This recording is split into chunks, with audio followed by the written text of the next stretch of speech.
Olá, paz do Senhor! Eu sou o pastor André Cardoso e que alegria poder estar mais uma vez aqui desfrutando da sua companhia para mais uma escola bíblica dominical online da Igreja Evangélica Canaã.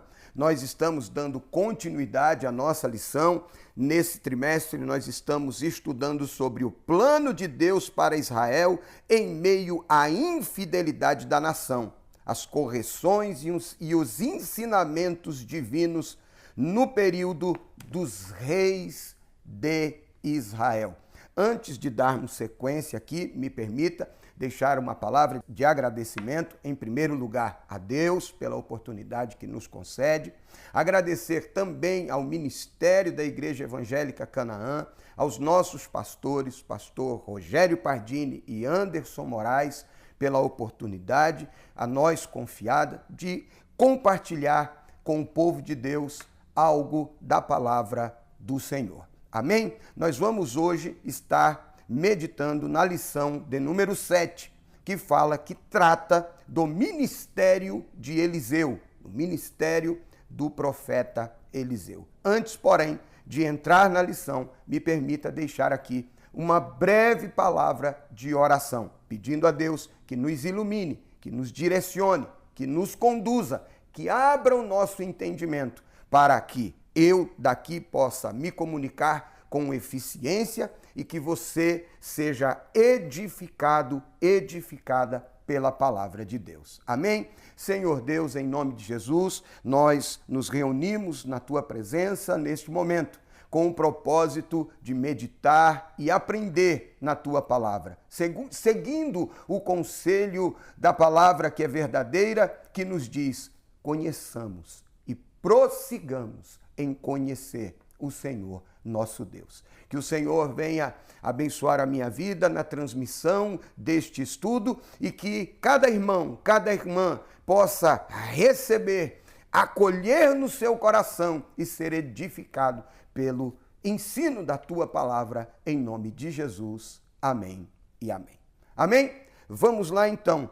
O ministério de Eliseu. O texto áureo encontra-se no segundo livro dos Reis, no capítulo 3, no versículo de número 11.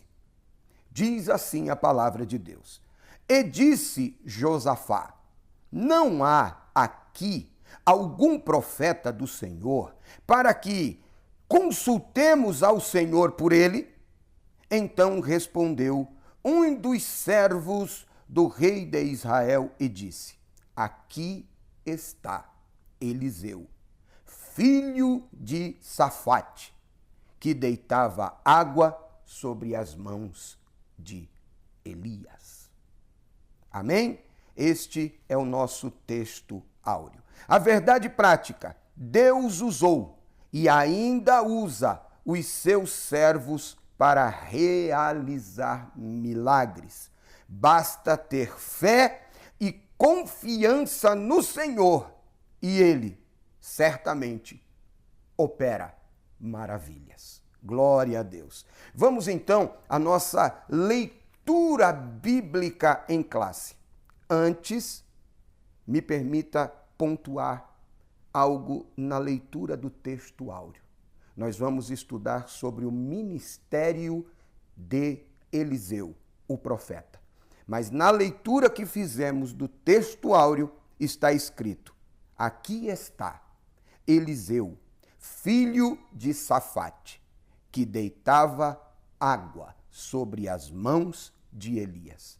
Não obstante ao fato de Eliseu ter exercido um ministério próspero, frutífero, reconhecidamente cheio de Deus, com acontecimentos maravilhosos, antes, porém, dele assumir este papel de protagonista na história, ele fora um aprendiz.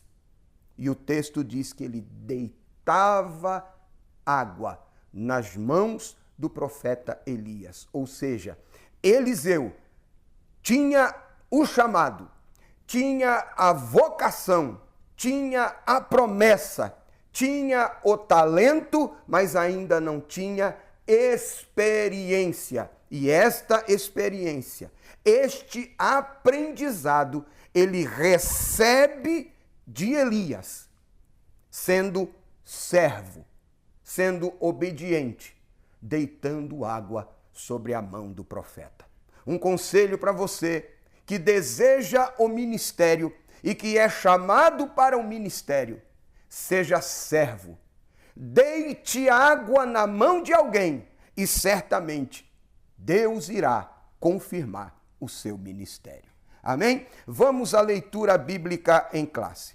Nós iremos ler o texto de 2 Reis, capítulo 3, verso 5, verso 9, até o verso 11 e depois o verso de número 14.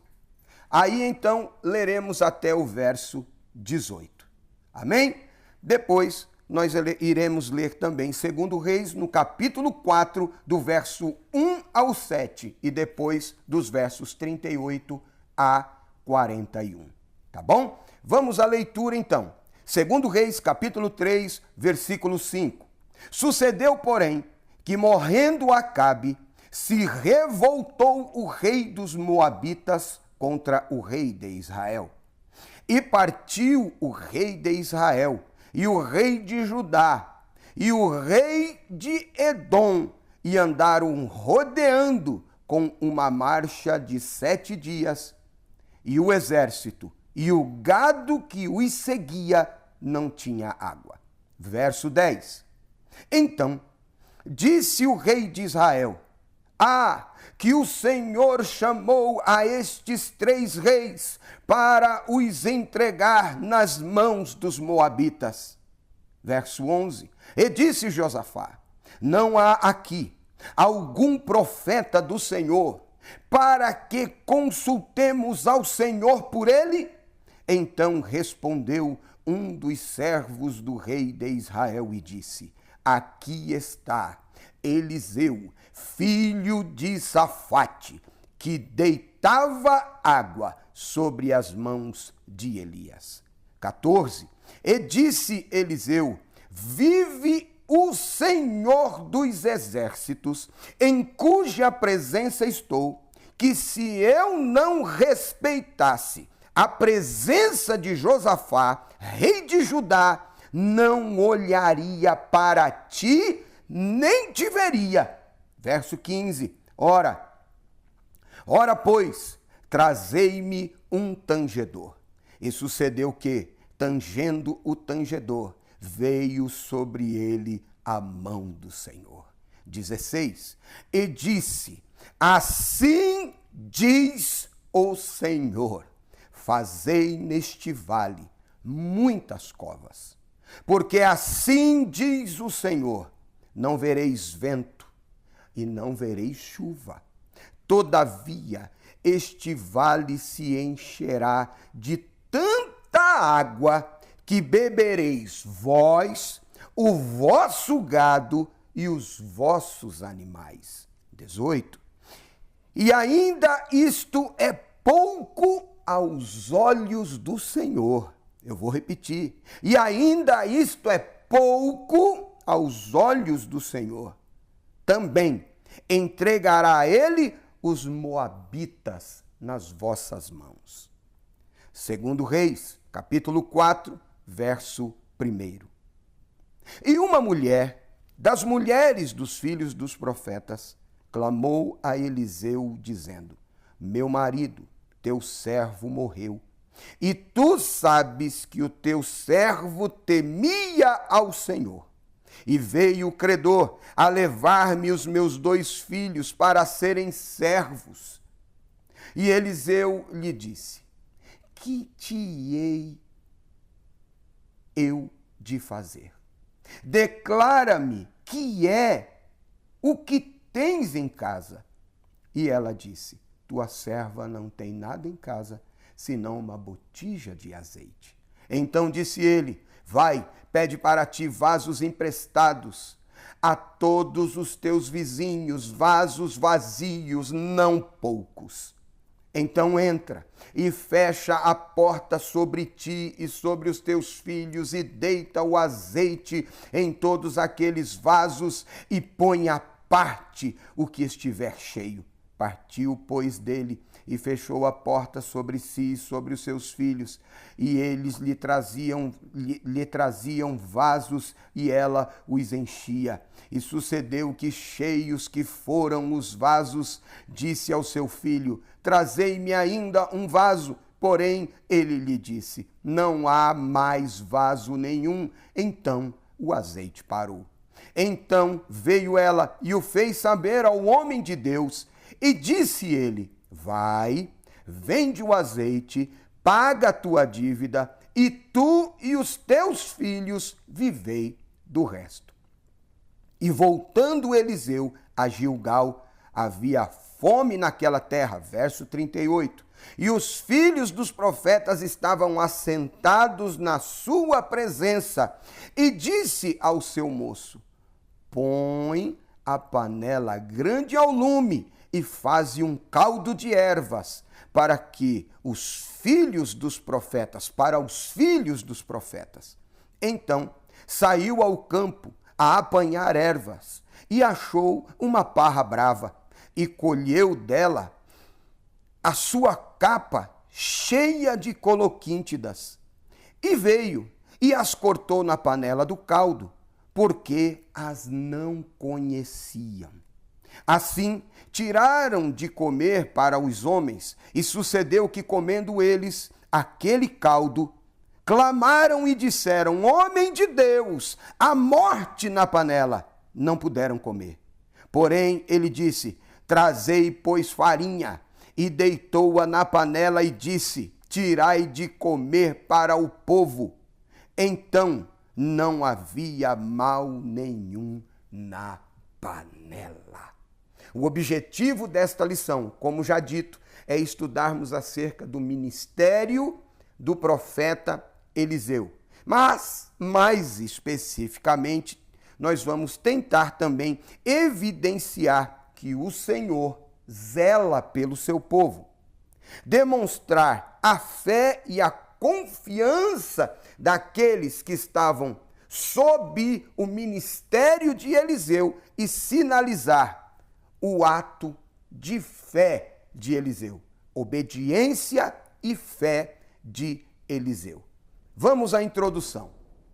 O ministério de Eliseu foi marcado por acontecimentos extraordinários.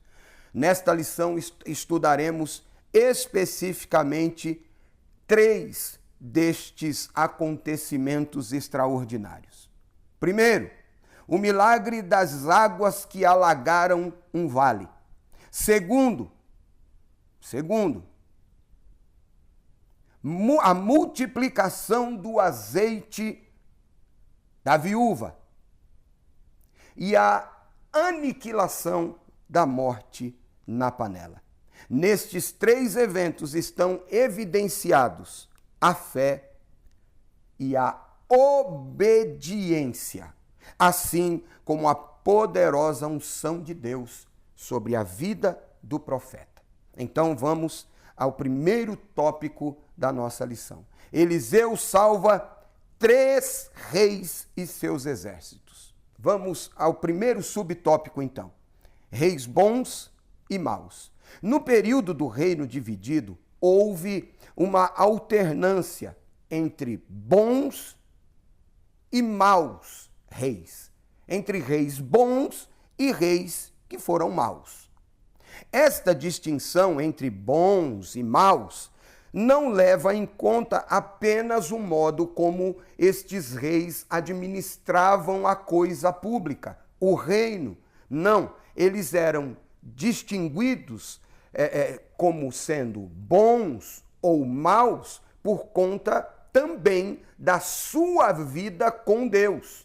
Se eles eram fiéis a Deus, obedientes a Deus, tementes a Deus, se guardavam a palavra, se guardavam a lei, se estes homens eram fiéis de fato a Deus. Caso não fosse, eles eram incluídos neste rol dos reis que foram maus entre os reis de Israel. Amém? Portanto, ao se referir a um determinado rei como mau, o livro dos Reis está dizendo que este monarca, que este rei, além de desobedecer e desprezar a Deus e o culto a Deus, promovia, além de outras coisas, a idolatria.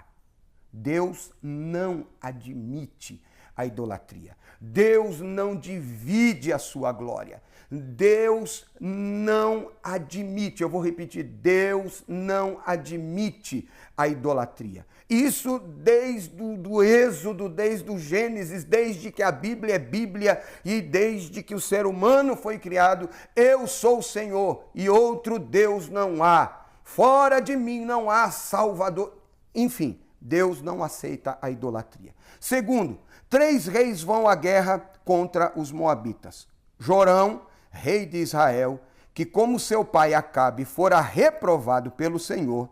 Josafá, rei de Judá, considerado um homem excelente, um rei bom, em razão de promover adoração ao verdadeiro Deus. E o rei de Edom, que era uma espécie de vassalo do rei ou do reino de Judá.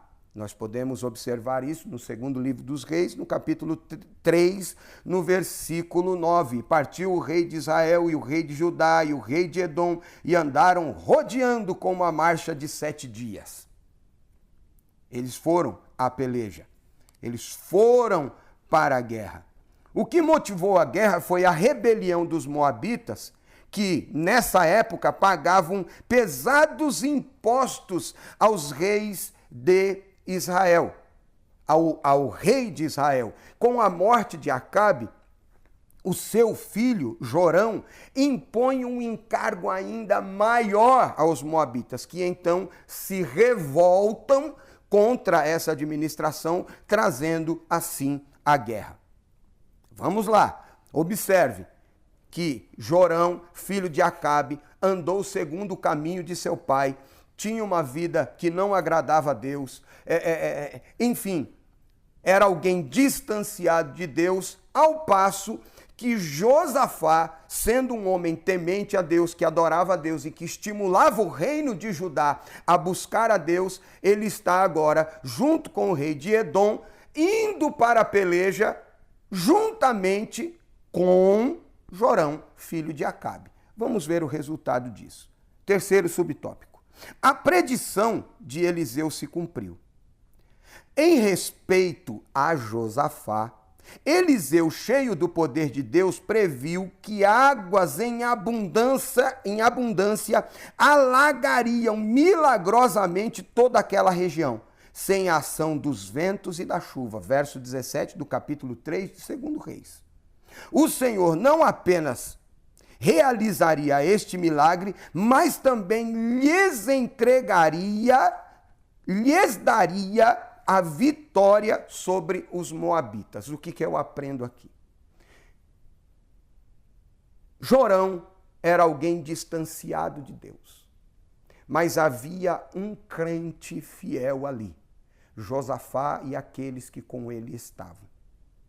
E por conta da fidelidade de Josafá, e por conta do compromisso de Josafá com Deus, Deus não apenas trouxe água sobre aquele vale, como também fez a promessa que se cumpriu de entregar os inimigos nas suas mãos. O que eu quero aplicar com você aqui na síntese deste tópico é que não importa o contexto em que você está inserido, se você permanecer fiel a Deus, temente a Deus, e guardar e prestar um culto agradável a Deus, tributando a Deus honra, glória, adoração que lhe é devida, o Senhor fará de você um agente condutor de vitórias e realizações por amor da tua vida. Não permita que o meio lhe corrompa, mas seja um agente transformador, condutor das bênçãos de Deus no contexto em que você está inserido. Porque não obstante ao fato de existirem os infiéis, Deus honra aquele que com ele tem compromisso. Amém? Vamos continuar aqui. Segundo, Eliseu aumenta o azeite da viúva. A situação das viúvas em Israel é o primeiro subtópico. A vida das viúvas nos tempos bíblicos era bem difícil, pois as mulheres daquela época dependiam dos seus maridos para prover-lhes o sustento. É o caso dessa viúva. O que garantia, irmão, me permita pontuar aqui antes de continuar, o que garantia a estabilidade financeira da mulher, a estabilidade do lar, era, primeiro, o seu pai. Em se casando, o seu marido. Na falta do seu marido, seu filho primogênito. Na falta dele, o próximo. Porém, essa mulher tinha 2 filhos pequenos que não poderiam lhe prover sustento.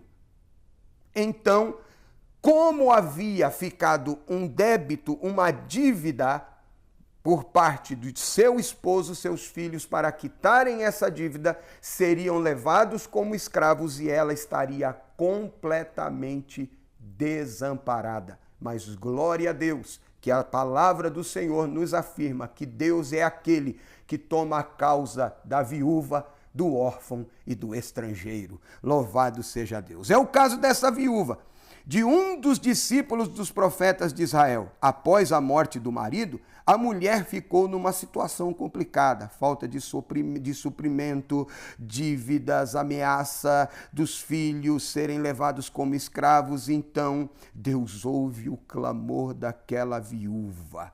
E de que maneira Deus ouve o clamor daquela viúva? Fazendo com que o caminho do profeta cruze com o caminho dessa mulher. E o profeta é o canal de Deus para que o milagre chegasse à sua casa.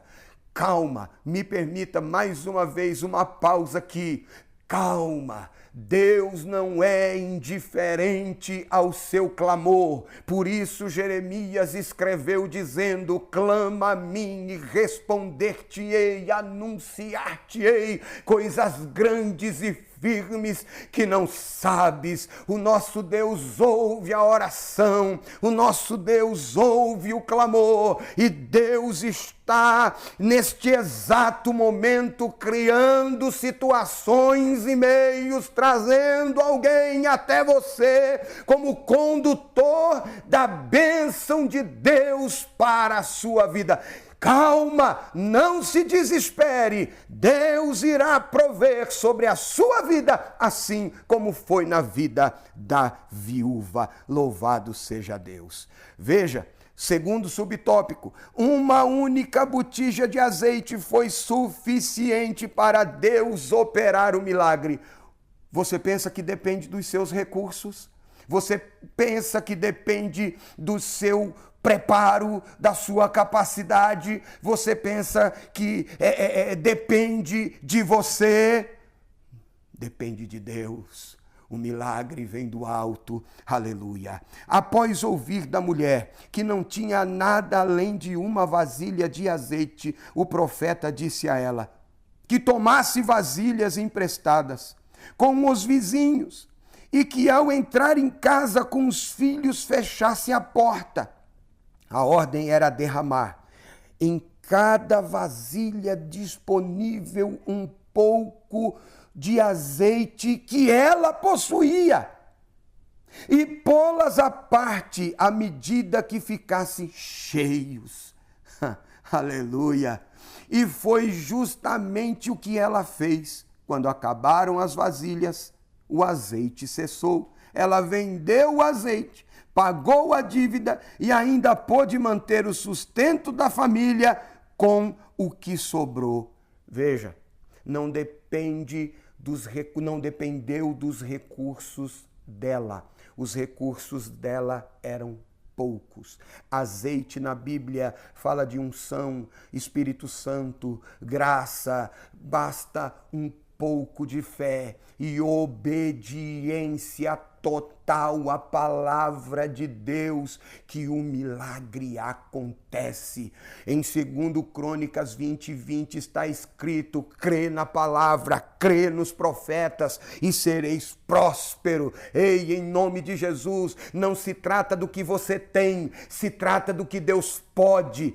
Não se trata daquilo que você possui, mas se trata do poder de Deus se manifestando em nós, nas nossas mínimas coisas e trazendo à existência aquilo que ainda não existe, promovendo o extraordinário. Mas para isso é necessário, aqui, terceiro subtópico: fé, obediência e união familiar. Fé, obediência e união familiar.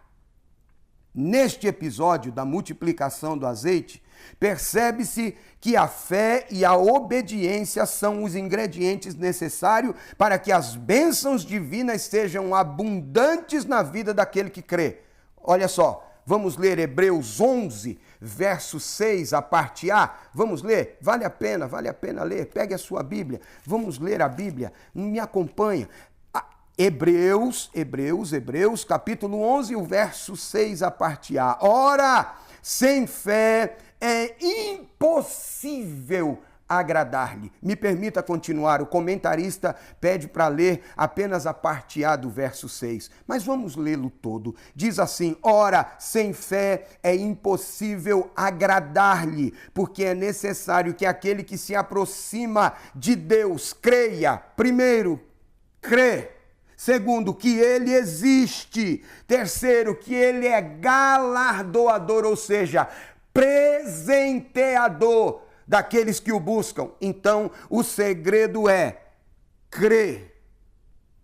Crer.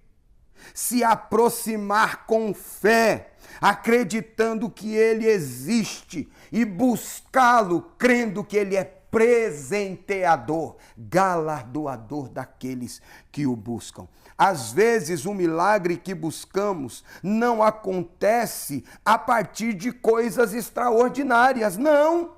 A gente pensa que vai acontecer a partir de algo grande, poderoso, extraordinário, mas basta trabalharmos com o que Deus nos deu e exercer a fé na palavra de Deus. E aí o milagre vai acontecer. Ao pedir à mulher para fechar a porta, o profeta indicou que o milagre deveria acontecer na intimidade da família. Na intimidade da família. Isso significa que Deus se agrada de uma família unida em torno de um ideal sagrado. Lembra quando Jesus orientou acerca da oração, dizendo: quando forem orar, vocês entrem no quarto, entrem no seu aposento, feche a porta e fale com Deus em segredo. Eu lhe faço a pergunta: quanto tempo faz? Desde o último devocional, desde o último culto doméstico que você fez na tua casa? Quanto tempo faz? Quanto tempo faz que você reuniu pela última vez a sua família para a realização de um devocional, de um culto doméstico? Quanto tempo faz? Eu não estou falando de convidar um pastor, eu não estou falando de convidar uma missionária, eu não estou falando de realizar um culto, chamar os convidados, não. Eu estou falando da prática do dia a dia. Quanto tempo faz que você não se reúne com a sua família para a leitura da palavra de Deus? Quanto tempo faz que você sentou com seu filho e disse: vamos orar ao Senhor? Quanto tempo faz que você pegou pela mão a tua filha e disse: vamos falar com Deus? Qual foi a última vez que antes de dormir você pegou a tua esposa, o teu esposo e clamaram juntos a Deus acerca de qualquer propósito, de qualquer coisa? Quanto tempo faz?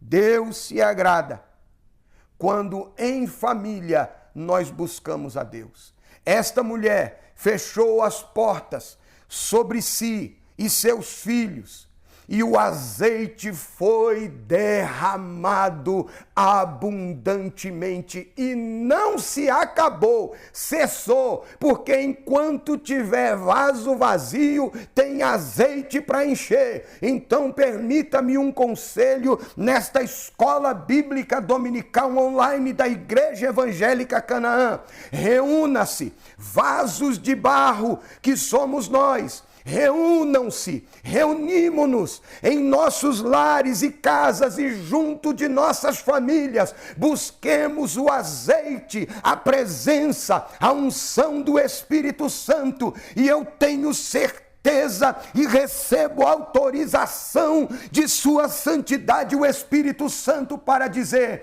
que aí então nós viveremos um grande avivamento na igreja, a começar pelas nossas casas e pelas nossas famílias. Vamos continuar com a nossa lição. A síntese do segundo tópico então é: Deus não necessita de coisas grandiosas para operar milagres. Muitas vezes, o instrumento do milagre já se encontra nas nossas mãos. O que é necessário para que Deus realize o milagre já está na sua vida, já está nas suas mãos. Creia, entregue ao Senhor e Ele fará, assim como fez com a viúva. Louvado seja Deus. Vamos continuar. Terceiro, a morte que havia na panela. Primeiro subtópico: a escola de profeta. Os filhos ou discípulos, os filhos dos profetas, estavam radicados em Belém, Jericó e Gilgal. Esses eram os lugares onde haviam as escolas de profetas. Segundo Reis, capítulo de número 2, capítulo 4, nós vamos ler isso. Nessas escolas, os alunos eram encorajados a buscar uma melhor compreensão da palavra de Deus.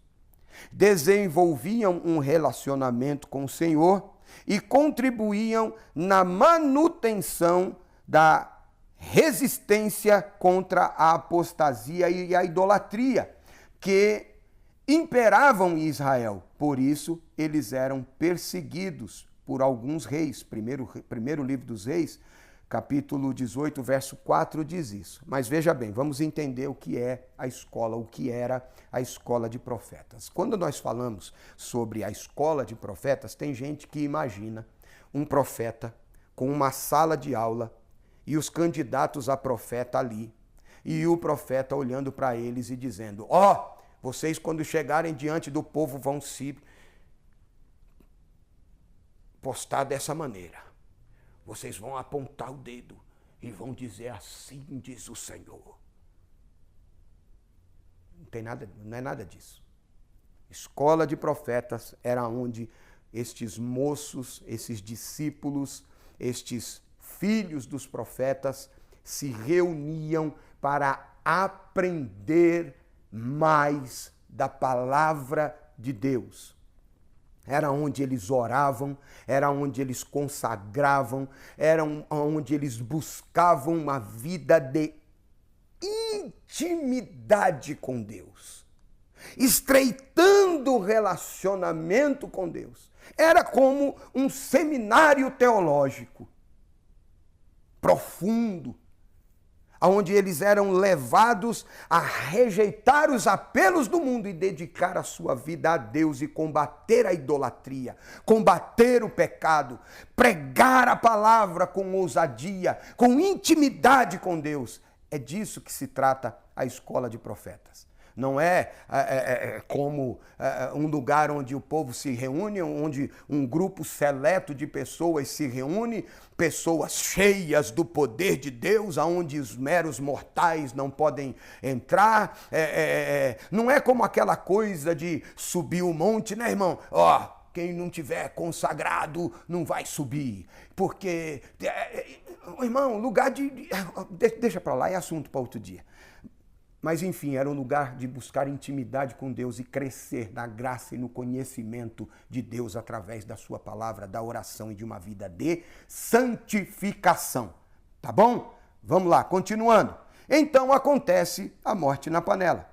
Foi na escola de profetas em Gilgal que Eliseu ordenou ao seu servo que fizesse um ensopado para alimentar os discípulos. Segundo Reis 4:38. Provavelmente pela falta de conhecimento sobre as plantas e diante da escassez de alimentos, o rapaz pegou, junto com os legumes, uma espécie de pepino silvestre que continha veneno. Verso 39 do capítulo 4 de 2 Reis. A comida foi servida aos homens, mas logo que provaram, gritaram: "A morte na panela!" Verso 40. Eliseu pediu um pouco de farinha e colocou no caldeirão e declarou que não havia mais perigo algum. Deus havia realizado o milagre. Vamos analisar isso aqui. Boa intenção e obediência são importantes, mas não são tudo. Boa intenção e obediência são importantíssimos, mas não são tudo. É preciso conhecimento. Porque ele obedeceu, o profeta diz: vai e faz. Ele obedeceu. Ele foi bem intencionado, porque ele quis escolher o maior número possível de vegetais para serem acrescidos ao caldo, à sopa. A intenção foi boa, mas a execução e o resultado desastrosos. Ele não conhecia, ele não sabia. E para quem não conhece, qualquer coisa é alimento. Quando ele corta aquelas coloquíntidas, aquele pepino bravo, ele corta aquilo e adiciona a sopa. Ele envenenou o caldo. E então, quando alguém se serve, sente o gosto amargo, cai morto. Alguém diz: "A morte na panela", porque boas intenções não são suficientes. É preciso preparo, é preciso conhecimento. Aí então o profeta traz a farinha e coloca a farinha na panela. Farinha é um símbolo da palavra. Da farinha vem o pão, e o pão é símbolo da palavra. E então, quando ele coloca a farinha na panela, a força do veneno se vai.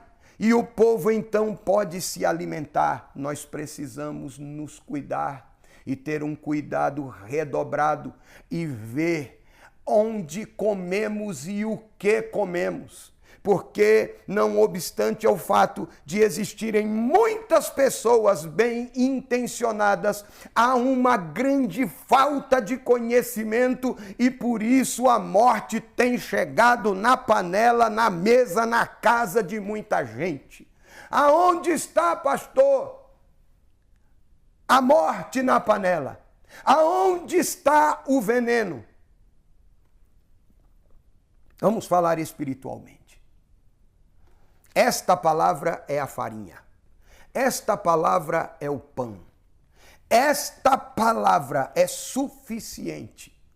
Mas, numa busca desorientada por conhecimento, as pessoas que antes tinham apenas as prateleiras das livrarias evangélicas, hoje têm na palma da sua mão a loja virtual e sem instrução alguma, compram e trazem para sua casa os mais variados tipos de literatura e muitas delas representam morte na panela, porque não há uma instrução doutrinária, teológica, e tem gente se alimentando de tudo e qualquer coisa, ficando inchado, envenenado e achando que é muito culto, que é muito sábio e que está saudável na presença de Deus, mas vive uma vida espiritual problemática.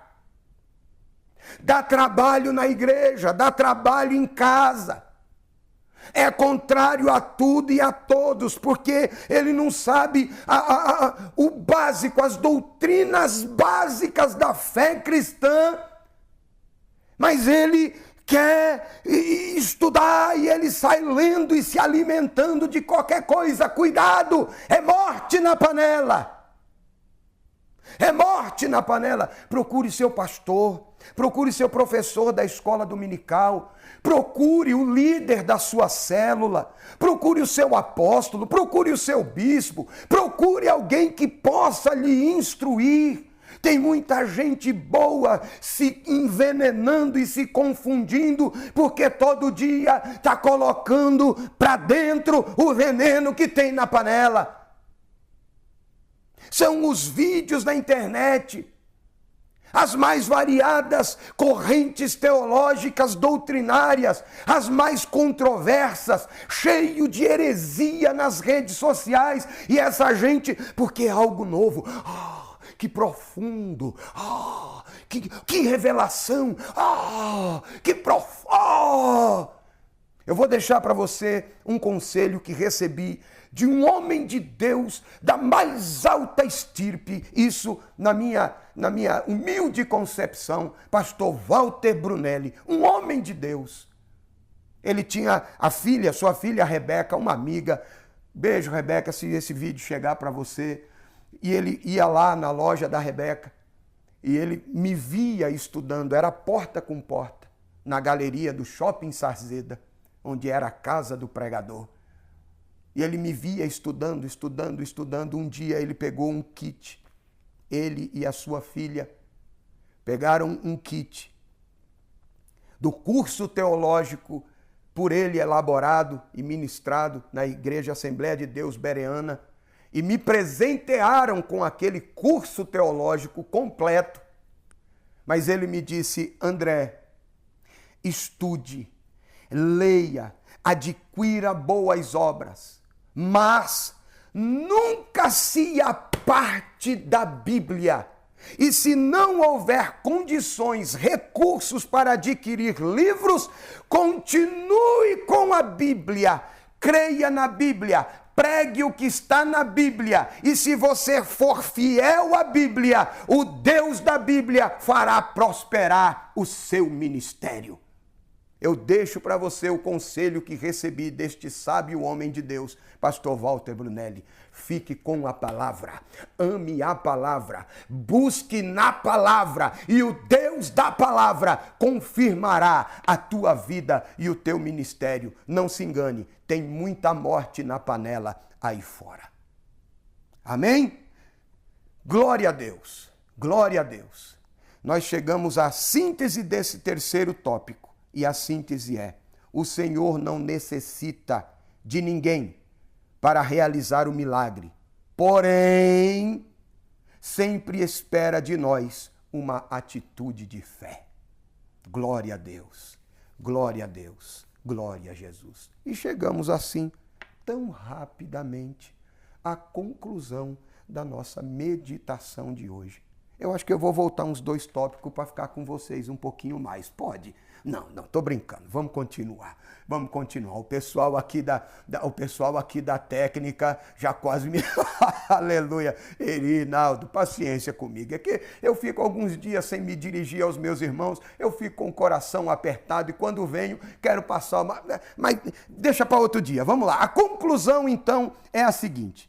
Nos 3 milagres apresentados nessa lição, percebe-se que que esses milagres aconteceram mediante alguma iniciativa ou trabalho humano. Isso significa que os milagres operados por Deus na vida dos seus servos acontecem em cooperação com algum tipo de trabalho ou atitude humana. Tá? Deus tem compromisso com pessoas de fé, mas que também sejam operantes e diligentes, prontas para trabalhar, para fazer algo, dispostas. Tem gente que entende de maneira equivocada a palavra da Bíblia. Por exemplo, quando Deus disse a Josué: calma, fica tranquilo, assim como eu fui com Moisés, eu serei contigo. Então eu vou esperar e vou descansar. Não, porque o mesmo texto diz: esforça-te, tem muito bom ânimo. A promessa do Senhor não é para que nós nos deitemos na rede ou no divã e esperemos que Deus faça tudo por nós. Não! Quando Deus usa o profeta e diz que não vai acabar o azeite, que vai multiplicar o azeite, ele deu uma ordem da parte de Deus. Vai lá! Pede vaso emprestado, e depois que pegou o vaso emprestado, requer esforço, requer humildade, requer paciência. Você entra, fecha a porta, põe os meninos para dentro e vai trabalhar. Enche vaso, tira vaso, enche vaso, tira vaso, enche vaso, tira vaso. Acabou os vasos, continua. Quando Deus usou o profeta para falar que ia ter água, ele disse: cava a cova. E só vai cavar as covas no vale quem tem disposição e quem acredita na palavra. Cava a cova. Quando o profeta mandou colher, o menino foi, veio a morte na panela. Quando alguém gritou morte na panela, ele pediu a farinha e teve alguém que trouxe a farinha. Seja alguém que traz a farinha, seja alguém que enche o vaso, seja alguém que cave cova no vale, em nome de Jesus. Amém? Nós chegamos ao término da nossa 7ª lição e hoje nós falamos sobre o ministério do profeta Eliseu, mas continuamos neste mesmo tema, o plano de Deus para Israel em meio à infidelidade da nação. As lições que Deus ensinou no período dos reis de Israel, bons e maus. Nós continuamos com essas lições, continuamos com os nossos professores, a missionária Melissa, a missionária Keila e o pastor Marcos Prado. Amém? Uma alegria ter você aqui conosco até agora. Eu vou me despedindo, deixando aqui uma palavra de oração a Deus, pedindo que a bênção do Senhor seja derramada sem medida sobre a sua vida. Que você se levante, que você se desperte, que você seja alguém que se importa, que você seja alguém que trabalhe, que busque o milagre de Deus. E certamente este acontecerá para que o nome do Senhor seja glorificado na tua vida e na tua casa, em nome de Jesus. Amém? Eu me despeço deixando a paz do Senhor Jesus. Deus abençoe você e a tua casa. Até a próxima, permitindo Deus. Amém e amém.